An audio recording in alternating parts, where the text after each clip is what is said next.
How many of you are college athletes or know a college athlete? For those of you who are, or those of you who know somebody who is, you know how physically and mentally taxing and time consuming being a college athlete can be.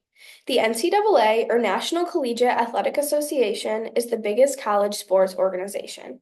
In 2020, there were over 500,000 student athletes in the NCAA. Currently, college athletes don't get paid for being athletes. However, at the Division I and Division II levels, student athletes are eligible for athletic scholarships. Additionally, as of recent years, certain student athletes are now able to be paid through NIL or name, image, and likeness opportunities. This means athletes can earn compensation for advertisements or signing autographs, but student athletes shouldn't be paid by scholarships or by being one of the lucky ones who appears in an advertisement.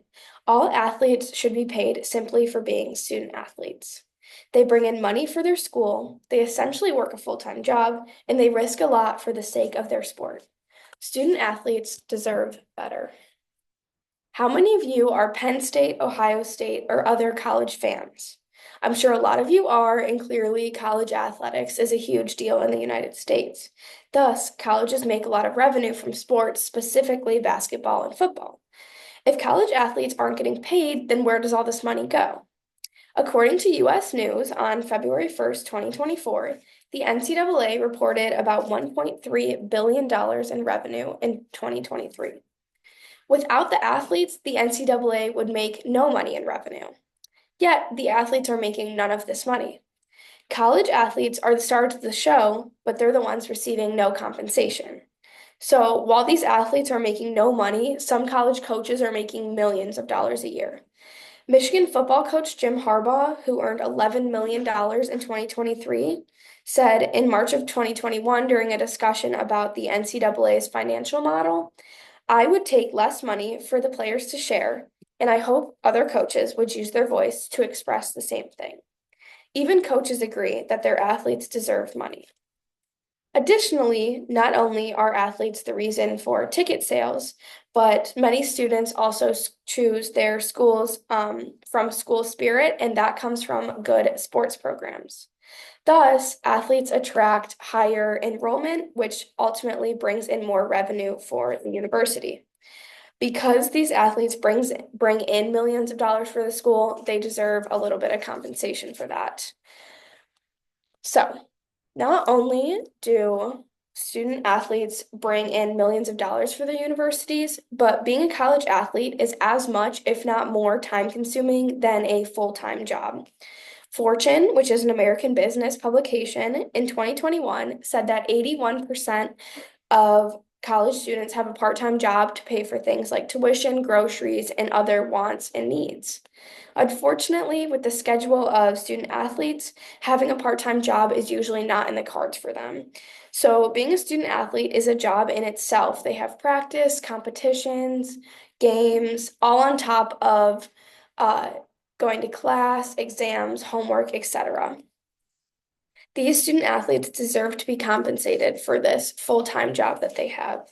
My friend Megan Fleury is a swimmer at the University of Cincinnati, and she talked to me last week during an interview in January 2025 about her schedule and how being paid um, for being an athlete would be really beneficial. She said, as a D1 college swimmer, I have practiced 20 hours a week between weight training and swim practices. On weekends, we're traveling for meets around the Midwest, and I'm often not home for most of the weekends during swim season. On top of this, of course, I have to prioritize school and maintaining good grades in order to be eligible to swim and to have a career in the future. Due to all of my time commitment, I have very limited time for a job, but just like anyone else, I have to pay for things like groceries and rent. Unlike everyone else, I don't have time for a job on top of swimming to pay for these expenses. So, being paid as an athlete would be super helpful. Another one of my former teammates, Lucy Malis, a swimmer at Ohio State University, confirmed what Megan had to say. In an interview with me in December of 2024, Lucy said, for me, being an athlete is trying to balance 20 plus hours of swimming a week along with school, which leaves little time for a job to provide extra income. Student athletes, just like anyone, need money for these basic life necessities, but their schedule doesn't allow them to have a job. Just because it isn't a traditional job doesn't mean these athletes don't deserve to be paid for the time and the effort that they put in. As those of you who were or are athletes know, athletes risk their bodies and college athletes risk their future careers just to play college sports. These athletes deserve to be compensated for their sacrifices. The Senator of New Jersey, Cory Booker, in March of 2021, said collegiate student athletes put everything on the line. Their physical health, future career prospects, and years of their lives to compete. Colleges reap billions from these student athletes' sacrifices and successes, but in the same breath, they block them from earning a single dollar. That's a bankrupt model. As many of you know, injuries are simply part of athletics. In 2017, a study conducted by the NCAA in collaboration with the University of Wisconsin found that 67% of former Division I athletes had sustained a major injury and 50% chronic injuries. These students are putting their lifelong health at risk just for the sake of their sports. So not only do student athletes sacrifice their bodies, but they also sacrifice their education in order to play college sports. College athletes are a lot more likely to pick a school that's best for them athletically, putting their academics at risk. This can compromise their future in the professional world. So, as John Solomon, the editorial director for the Sports and Society program at the Aspen Institute, explained in 2017, the most glaring example occurred when the University of North Carolina was found by outside parties to have organized fake classes that enabled dozens of athletes to gain and maintain their eligibility. Of the 3,100 students who took these fake classes over 18 years, 47.4% were athletes.